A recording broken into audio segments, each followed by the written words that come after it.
तिकडे कोण आहे ऑफिसमध्ये?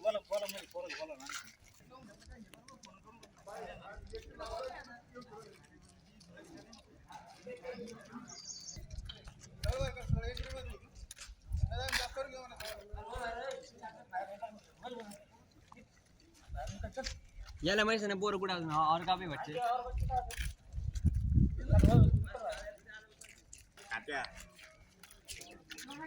झोपायचं पेमेंट पण नाही द्या झोपायचं पेमेंट लोकांना आहे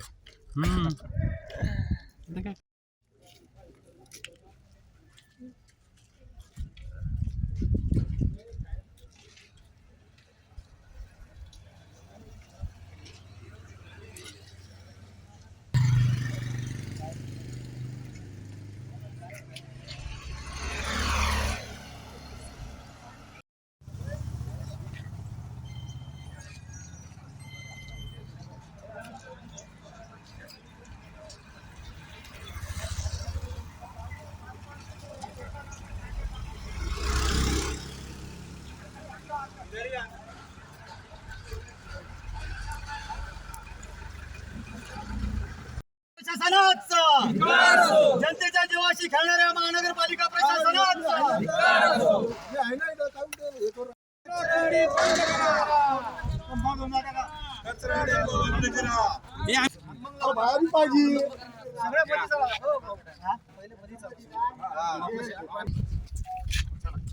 बंद करा बंद करा बंद करा बंद करा आंदोलन आग लागली ना त्याच्यावर शिवसेना आणि वंचित बहुजन आघाडी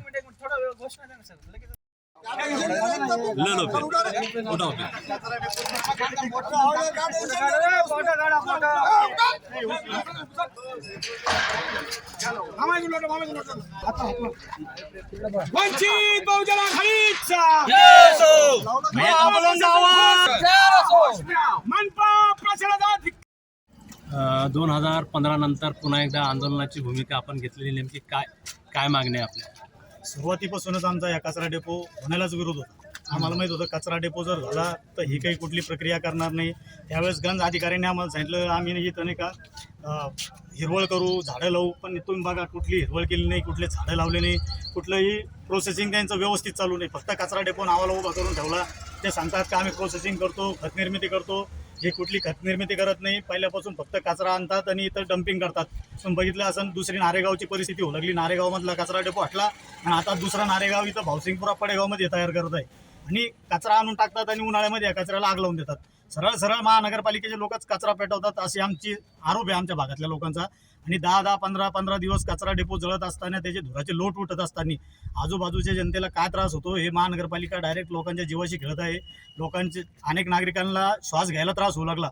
डायरेक्ट धुराचे इतके लोट आहे का बाजूचा माणूस बाजूच्या माणसाला दिसत नाही. आजूबाजूच्या परिसरात इतके संध्याकाळी तुम्ही बघा दिवसभर बघा असे धुराचे लोट उठलेले हे लोक आजारी पडू लागले. अनेक वृद्ध लोक आजारी पडले, बेशुद्ध पडले, कोणाला उलट्या होत आहे, लहान लहान पोरं सुद्धा आजारी पडलेले. एक तर उन्हाळ्याचे दिवस आहे, जर लाईट गेली तर लोकांना खिडक्या खोलावच लागतात.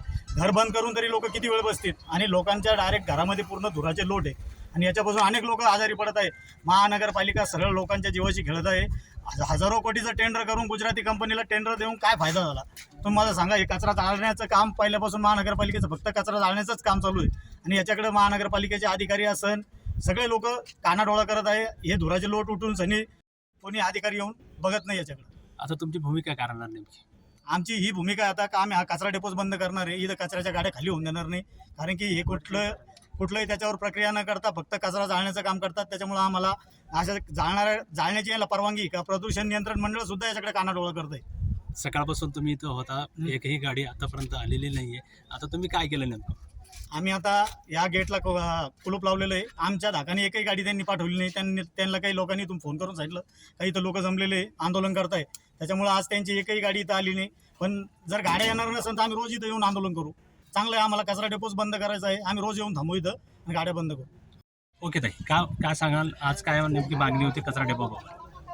आंदोलन करण्याचं हे कारण आहे की 7 ते 8 दिवसापासून इथं कचरा जळत आहे. म्हणजे ते सांगत आहेत की आम्ही हे जळालाय, ऑटोमॅटिक जळाला म्हणून, आग लागली म्हणून. पण हे कधी त्यांनी स्वतः आग लावलेली, कारण की प्रत्येक 4 महिन्याला 6 महिन्याला इथं ते आग लावून देतात, कचरा जाळतात आणि मग 8-8 15-15 दिवस जळत राहतो आणि धूर पूर्ण आमच्या वस्तीमध्ये. आता ही वस्ती 100 मीटर पर्यंत सुद्धा नाही आणि नियम सांगतो की 500 ते 1000 मीटर पर्यंत कचरा डेपो किंवा अशा गलिच्छ अशी काही पण इथं गोष्टचा प्लॅन्ट इथं नसला पाहिजे. तर मग तुम्ही कोणत्या नियमामध्ये इथे कचरा डेपो केला तर इथं अगोदर लोकांना, आणि ते आमचे इथले रहिवासी असल्यामुळे, ते आमचे मतदार असल्यामुळे आम्ही त्यांना काय उत्तर द्यायचं? ते वारंवार आमच्याकडे येतात, आम्ही त्यांना काय उत्तर द्यायचं? कचरा डेपो हा नियमात बसत नाहीये आणि मग त्यांनी